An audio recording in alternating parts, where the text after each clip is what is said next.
वल्क़लमि वमा यस्तूरून। नाज़रीन अस्सलामु अलैकुम रहमतुल्लाहि व बरकातुहू। सीधी बात की ताज़ा तरीन खबरों में आपका इस्तकबाल है। आइए सबसे पहले आज की सुर्खियों पर नजर करते हैं। शोलापुर और पोसत के नौजवानों की गिरफ्तारियों का मामला। मौलाना मतीनुल हक उसामा कासमी की वालिदा मोहतरमा के इंतकाल पर जमीयत उलमा महाराष्ट्र ने ताज़ियत मसनूना पेश की। पेट्रोल डीजल की कीमतों में इजाफा पर दिल्ली हाईकोर्ट ने मरकजी हुकूमत को भेजा नोटिस। गन्ने से 100% एथनॉल बनाने वाली मिलों को 59 रुपए फी लीटर की सब्सिडी मिलेगी। बिहार बालिका गृह मीडिया रिपोर्टिंग पर रोक के मामले में सुप्रीम कोर्ट का हुकूमत और सीबीआई को नोटिस। गुरुग्राम में लाउड स्पीकर पर अजान को लेकर तनाज़ा, इंतजामिया ने सील की मस्जिद।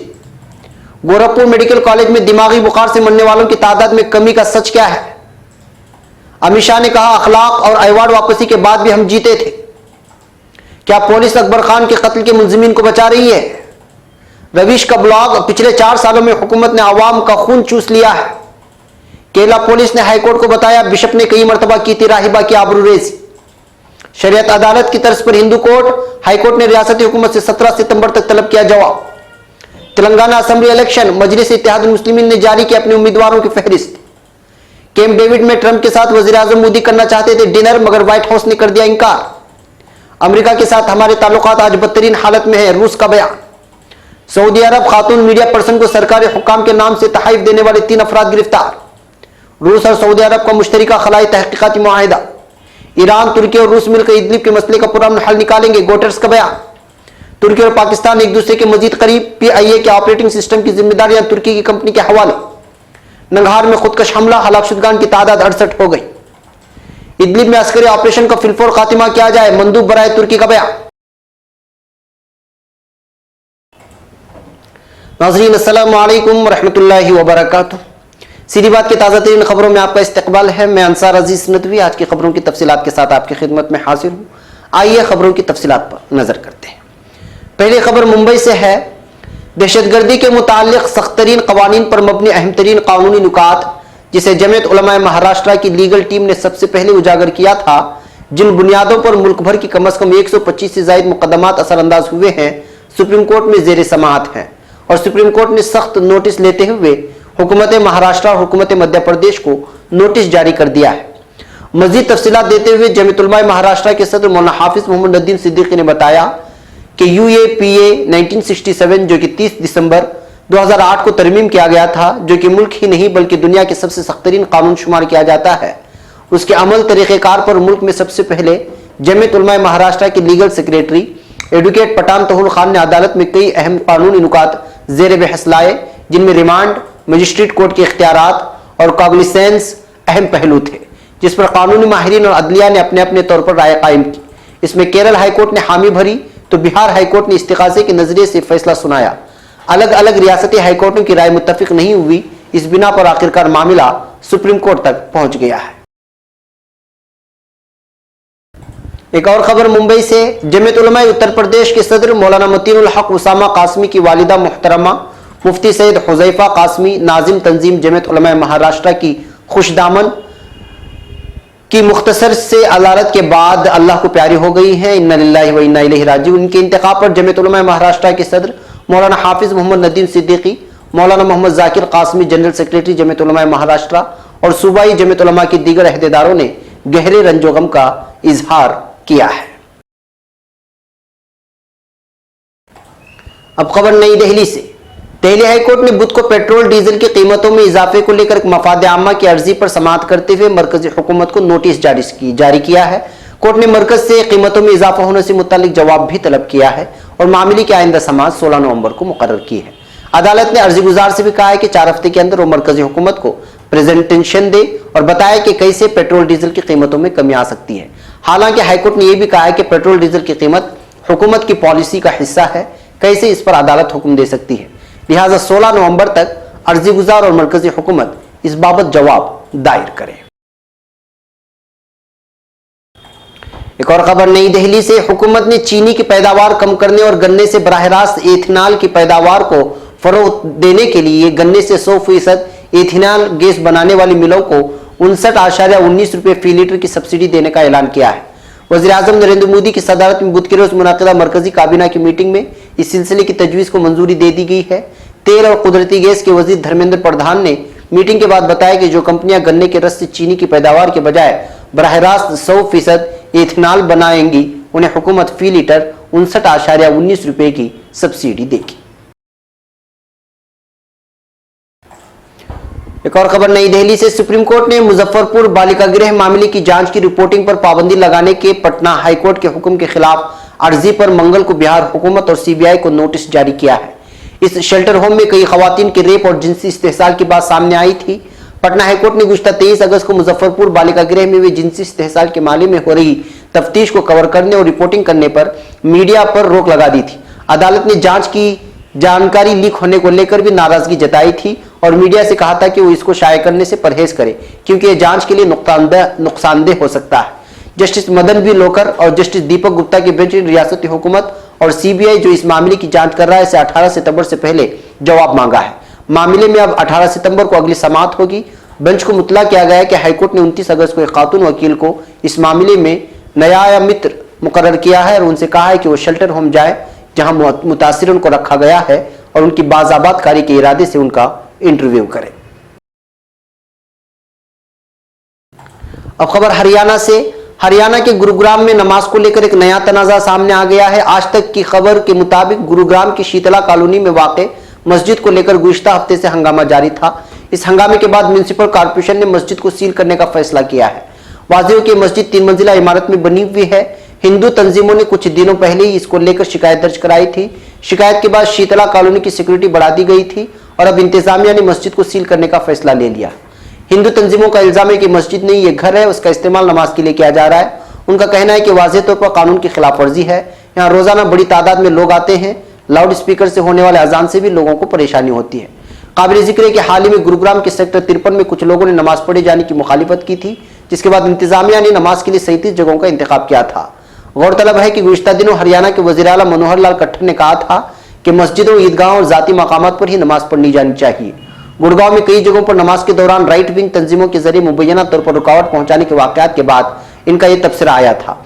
उन्होंने ये भी कहा था कि हुकूमत यकीनी बनाएगी कि लॉ एंड ऑर्डर बना रहे। राइट विंग तंजीमों ने गुड़गांव में जुमा की नमाज में रुकावट डालने की कोशिश करते हुए इल्जाम लगाया था कि कुछ लोग जमीन हड़पने की कोशिश कर रहे हैं। अब खबर गोरखपुर से। उत्तर प्रदेश और बीआरडी मेडिकल कॉलेज में दिमागी बकार यानी कि एईएस-जीई से अमवात में भारी और मौजिजाती कमी का दावा तनाज़ात के घेरे में आ गया है। बीआरडी मेडिकल कॉलेज आदाद-ओ-शुमार को तोड़ मरोड़ कर पेश कर रहा है तो कौमी सतह पर दिमागी बुखार के आदाद-ओ-शुमार जारी करने वाले नेशनल वेक्टर बॉर्न बीमारी कंट्रोल प्रोग्राम यानी NVBDCP ने 1 महीने में अपनी आदाद-ओ-शुमार में फेरबदल कर दिया है और जुलाई के बरस अगस्त में दिमागी बीमार से अमवात में कमी बता दी है।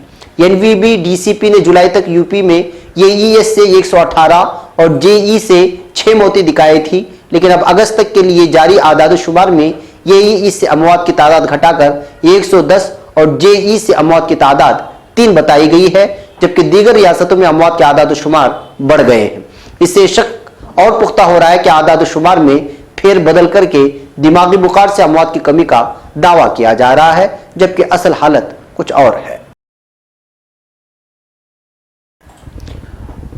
अब खबर राजस्थान से है। राजस्थान के जयपुर में बीजेपी के सदर अमित शाह ने कारकुनों को मुखातब करते हुए कहा है कि अखलाक केस और अवार्ड वापसी के बाद भी हम जीते थे, कुछ भी हो जाए हम ही जीतेंगे। एनडीटीवी के मुताबिक बीजेपी सदर ने कहा, साबिक वजीर आजम मनमोहन सिंह ने पीएम मोदी से ज्यादा गैर ममालिक के सफर किए हैं। वो 2 जुमले बोलकर वापस आ जाते थे। एक बार तो सिंगापुर में मलेशिया के लिए लिखी स्पीच पढ़कर आ गए थे, लेकिन अब पीएम मोदी जहां जाते हैं उनका जोरदार खैर मकदम होता है। ये बीजेपी का नहीं, 125 करोड़ हिंदुस्तानियों का होता है। राजस्थान में होने वाले असेंबली इलेक्शन का जिक्र करते हुए बीजेपी सदर अमित शाह ने कहा, ये इलेक्शन एमएलए, वजीर या वजीर आला के इंतखाब के लिए नहीं, ये इलेक्शन बीजेपी के लिए है। उन्होंने मजीद कहा कि 2019 का इलेक्शन आने वाला है और रियासतों के इंतखाबात इस लिहाज से काफी अहम है। हम इन रियासतों में एक बार फिर से उभरेंगे। अमित शाह ने कारकुनों से कहा कि राजस्थान की धरती बहादुरों की धरती है, यहाँ का कारकुन लगन के साथ काम करता है। मोदी जी ने जो माहौल बनाया है उससे हमें बढ़त मिली है। अगर बूथ का कारकुन एक्टिव नहीं होगा तो सब बेकार है। अब खबर जयपुर से। अकबर खान के कत्ल के मामले में पुलिस का रोल एक बार फिर सवालों के घेरे में आ गया है। पुलिस ने इस मामले में जुम्मा को अलवर की सिविल जज और जुडिशनल मजिस्ट्रेट प्रकाश चंद मैना के सामने जो चार्जशीट पेश की है उसको कोर्ट ने अधूरा माना है। कोर्ट ने चार्जशीट में FACL रिपोर्ट शामिल न होने पर एतराज जाहिर करते हुए एक बार तो उसको मंजूर करने से ही इनकार कर दिया है, लेकिन बाद में पुलिस की तरफ से 1 महीने में रिपोर्ट जमा करने की अंडरटेकिंग देने पर इसको मंजूर कर लिया। हैरानी की बात यह है कि कोर्ट से चार्जशीट दाखिल करने के लिए तय मुद्दत के अलावा 7 दिन का इजाफी वक्त मिलने के बाद भी पुलिस FACL रिपोर्ट हासिल नहीं कर पाई। मामले की जांच करे additional police superintendent Veer Singh Shekhawat की माने तो कई बार रिमांड भेजने के बाद भी FACL रिपोर्ट नहीं मिल पाई। कानून के जानकारों के मुताबिक बिना FACL रिपोर्ट की चार्जशीट जेल में बंद मुलजिमीन के लिए मुफीद है। राजस्थान हाईकोर्ट के वकील डॉक्टर विभोन भूषण शर्मा कहते हैं, अगर मुलजिम कोर्ट में जमानत की अर्जी लगाते हैं तो समाअत के दौरान चार्जशीट में FACL रिपोर्ट का नहीं होना उनके हक में चला जाएगा। नाज़रीन, अब एक खुसूसी रिपोर्ट है मशहूर सहाफी रवीश कुमार की ब्लॉग से कुछ तफसीली रिपोर्ट तेल की बढ़ती कीमतों पर। वो लिखते हैं कि तेल की बढ़ती कीमतों पर तेल वजीर धर्मेंद्र प्रधान की दलील है कि यूपीए हुकूमत ने 1.44 लाख करोड़ रुपए तेल बॉन्ड के जरिए जुटाए थे, जिस पर सूद की देनदारी 70,000 करोड़ बनती है। मोदी हुकूमत ने इसको भरा है। 90 रुपए तेल के दाम हो जाने पर यह सफाई है तो इसमें भी झोल है। हुकूमत ने तेल के जरिए आपका तेल निकाल दिया है। आनंदू चक्रवर्ती ने हिसाब लगाया है कि यूपीए ने 2005-6 से 2013-14 साल के दरमियान जितना पेट्रोल डीजल की एक्साइज ड्यूटी से नहीं वसूल किया, उससे तकरीबन 3 लाख करोड़ रुपए से ज्यादा एक्साइज ड्यूटी एनडीए ने 4 साल में वसूल किया है। इस वसूली में से 2 लाख करोड़ चुका देना कोई बहुत बड़ी रकम नहीं। यूपीए हुकूमत ने साल 2005 और 6 से साल 2013 और 14 तक 6,18,000 करोड़ पेट्रोलियम मसनूआत से टैक्सेस के तौर पर वसूल किया। मोदी हुकूमत ने 2014 साल 2015 से लेकर साल 2017 के दरमियान 1,71,528 करोड़ रुपए वसूल किया है। इस साल ही मोदी हुकूमत पेट्रोलियम मसनूआत से 2.5 लाख करोड़ से ज्यादा कमाने जा रही है। इस साल का जोड़ दें तो मोदी हुकूमत 4 साल में ही 10 लाख से 11 लाख करोड़ आपसे वसूल कर चुकी होगी। तो धर्मेंद्र प्रधान की यह दलील बहुत दमदार नहीं है। आप तस्वुर करें, आपने 10 साल के बराबर 4 साल में इस हुकूमत को पेट्रोलियम मसनूआत के जरिए टैक्सेस दिया है, जबकि हुकूमत के दावे के मुताबिक उसके 4 साल में 25 करोड़ से ज्यादा लोगों ने गैस सब्सिडी छोड़ दी है। फिर भी आपसे टैक्सेस चूसा गया है, जिसे खून चूसा जाता है। आनंद चक्रवर्ती ने अपने अंदाजे का सोर्स भी बताया है, जो उनके ट्वीट में है। अब तेल बॉन्ड की कहानी कुछ यूं समझे कि 2005 से कच्चे तेल का दाम तेजी से बढ़ना शुरू हुआ। $25 फी बैरल से $60 फी बैरल तक पहुंचा। तब तेल के दाम हुकूमत के काबू में थे। हुकूमत तेल कंपनियों पर दबाव डालती थी कि आपकी लागत का 10 रुपया हम चुका देंगे, आप दाम ना बढ़ाएं। हुकूमत पैसा नकद में नहीं देती थी, उसके लिए बॉन्ड जारी करती थी, जिसको हम आप या कोई भी खरीदता था। तेल कंपनियों को वही बॉन्ड दिया जाता था जिसको तेल कंपनियां बेच देती थी, मगर हुकूमत पर यह लोन बना रहता था। कोई भी हुकूमत इस तरह का लोन फौरन नहीं चुकाती है, वो अगले साल पर टाल देती है ताकि GDP का बही खाता ठीक ठाक लगे। तो यूपीए हुकूमत ने 1,44,000 करोड़ का तेल बॉन्ड नहीं चुकाया, जिसको एनडीए ने भरा। क्या एनडीए ऐसा नहीं करती है? मोदी हुकूमत ने भी खाद्य सब्सिडी और इंडियन फूड कॉर्पोरेशन और दीगर को 1 लाख करोड़ से कुछ का बॉन्ड जारी किया, जिसकी अदायगी अगले साल पर टाल दिया है। अब खबर केरला से। केरला की राहिबा की आबरूरेजी के मामले में पुलिस ने हाईकोर्ट में हलफनामे में यह तस्लीम किया है कि बिशप फ्रैंको मिल्कल ने आबरूरेजी और गैर फितरी जिनसी ताल्लुकात कायम किए थे। न्यूज एजेंसी ANI के मुताबिक हलफनामे के साथ पेश मेडिकल रिपोर्ट में भी इसकी तस्दीक हो गई है कि बिशप ने कई मरतबा मुतासिरा राहिबा की आबरूरेजी की थी। इधर राहिबा ने हिंदुस्तान में वेटिकन की नुमाइंदे को एक खत लिखकर मामले की जांच कराने और बिशप फ्रैंको को ओहदे से हटाने की फरियाद की है। अब खबर इलाहाबाद से। शरिया अदालत की तर्ज पर हिंदू कोर्ट तश्कील देने के मामले में मंगल को इलाहाबाद हाई कोर्ट में समाअत हुई है। इस दौरान रियासती हुकूमत की जानिब से जवाब दाखिल करने के लिए कोर्ट से थोड़ा और वक्त का मुतालबा किया गया है, जिस पर हाई कोर्ट ने रियासती हुकूमत को 17 सितंबर तक जवाब दाखिल करने की मोहलत दी है। बता दें कि अखिल भारतीय हिंदू महासभा के ऐलान के खिलाफ कानपुर के अंकित कुमार सिंह ने अर्जी दाखिल की है। अर्जी पर अगली समाअत अब 17 सितंबर को होगी। मामले में कोर्ट ने हिंदू महासभा के सेक्रेटरी और मेरठ के जिला सदर समेत रियासती हुकूमत और दूसरे अपोजिशन से जवाब तलब किया था। अब खबर तेलंगाना से। असुद्दीन ओवैसी की क़ियादत वाली आल इंडिया मजलिस इत्तेहादुल मुस्लिमीन यानी AIMIM ने तेलंगाना में होने वाले आइंदा असेंबली इंतखाबात के लिए 7 उम्मीदवारों की अपनी पहली फहरिस्त मंगल को जारी कर दी है। AIMIM की एक प्रेस रिलीज के मुताबिक ओवैसी के छोटे भाई अकबरुद्दीन ओवैसी हैदराबाद में चंद्रयान गट्टा असेंबली से उम्मीदवार होंगे। वाज़ेह है कि तहलील किए गए हालिया असेंबली में भी अकबरुद्दीन ओवैसी मेंबर असेंबली थे। ऐलान किए गए दीगर उम्मीदवारों में सैयद अहमद पाशा कादरी याकूतपुर, मुमताज अहमद खान चारमीनार, मोहम्मद आजम खान बहादुरपुरा, अहमद बिन अब्दुल्ला बिलाल मलकपेट, जफर हुसैन मेराज नामपल्ली और कौसर मयूद्दीन कारवां शामिल हैं। अब खबर अमेरिका से। अमेरिका के मशहूर राइटर बॉब वुडवार्ड ने अपनी नई किताब में दावा किया है कि वजीर आजम मोदी सदर डोनाल्ड ट्रंप के साथ कैंप डेविड में डिनर करना चाहते थे और सही तालमेल बनाना चाहते थे, लेकिन ऐसा नहीं हो सका था। कैंप डेविड अमेरिकी सदर का एक खूबसूरत रिजॉर्ट है। इधर व्हाइट हाउस ने कहा है कि किताब सिर्फ तस्वुरात पर मबनी है। इसमें हिंदुस्तान और मोदी के व्हाइट हाउस के दौरे के बारे में एक छोटा सा सेक्शन है। मोदी 26 जून 2017 को व्हाइट हाउस गए थे। सदर ट्रंप ने भी फियर ट्रंप इन दी व्हाइट हाउस को मजाक बताते हुए खारिज कर दिया है। किताब में इस वक्त के कौमी सिक्योरिटी के मुशीर HR मेक मास्टर को हिंदुस्तान के साथ मजबूत रिश्तों की वकालत करते हुए दिखाया गया है। अब खबर रूस से। रूसी वजीर खारिजा सरगई लावरूफ ने अमेरिका की पहले पाबंदियां आयद करने और फिर मुज़ाकरात की पॉलिसी की सख्त मजम्मत की है। लावरूफ का यह मौक़िफ़ दोनों मुल्कों के दरमियान फिर से जन्म लेने वाली कशीदगी और तनाव के बीच सामने आया है। रूस के शहर व्लादिवोस्तोक में एक इक़्तिसादी फोरम के ज़िम्न में खिताब करते हुए लावरूफ का कहना था कि ज़्यादातर हालात में अमेरिका वाक़ियतन बातचीत शुरू करने के लिए मुस्तैद नहीं होता। रूसी वजीर खारिजा के मुताबिक अमेरिकी इब्तिदा में पाबंदियों का ऐलान करते हैं, फिर मजीद पाबंदियों का और फिर महज मुज़ाकरात की तरफ चले जाते हैं। लावरूफ के मुताबिक मामला सिर्फ रूस और अमेरिका के ताल्लुकात तक महदूद नहीं, जो आज बदतरीन हालत में है। यही मामला शिमाली कोरिया और यूरोपीय यूनियन के साथ रहा और चीन के साथ भी तिजारती जंग चल रही है।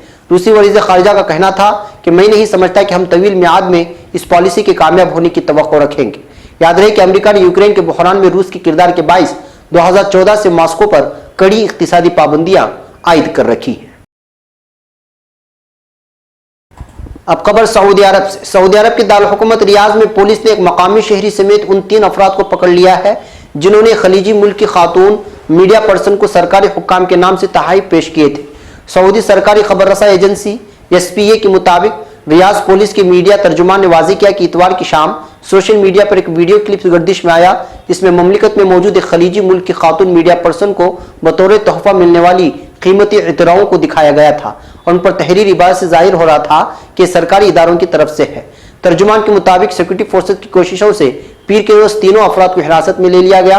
पकड़े जाने वालों के नाम ये है: अब्दुल्ला सालेह हम्माद अल मतेरी सऊदी, नजीर नबी बानी लबनानी और मतीन अहमद भारती। तर्जुमान ने मजीद बताया कि तलाशी के दौरान इतरों की कई बक्स बरामद कर लिए गए हैं जो वीडियो क्लिप में नजर आने वाले बक्स से मिलते जुलते हैं।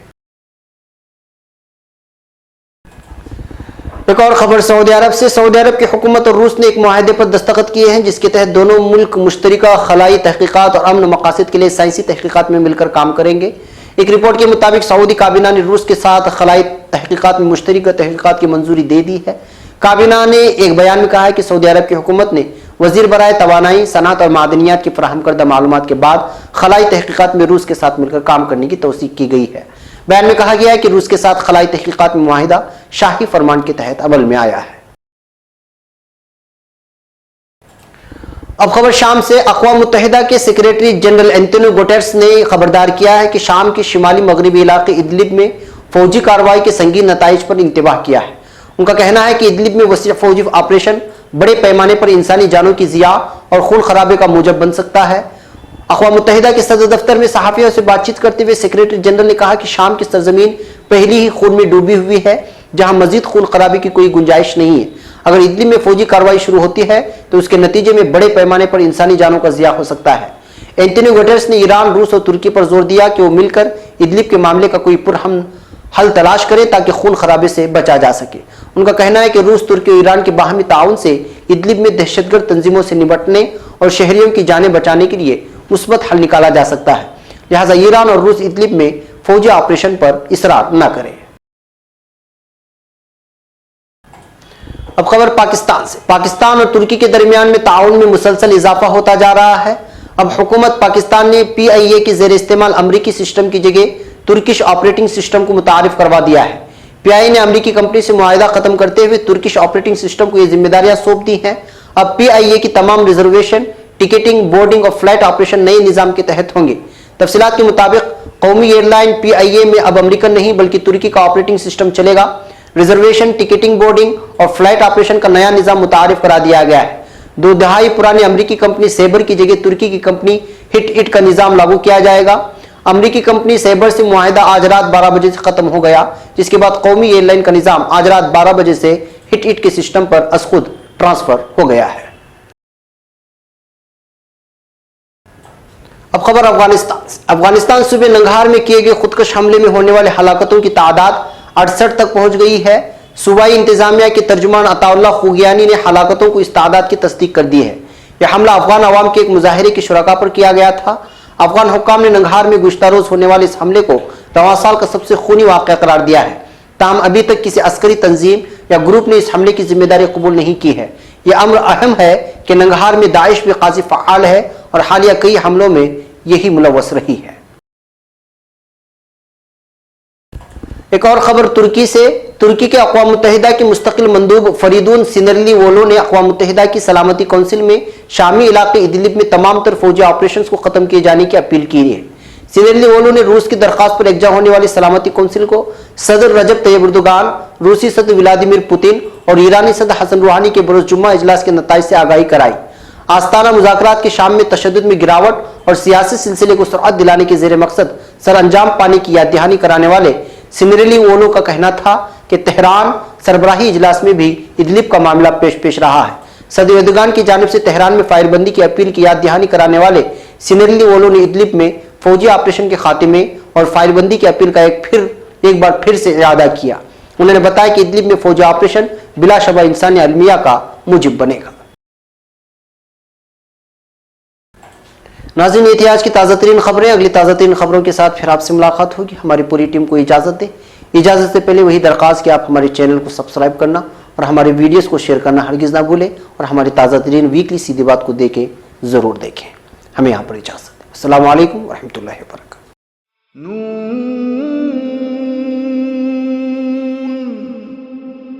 वल क़लम वमा यस्तुरून।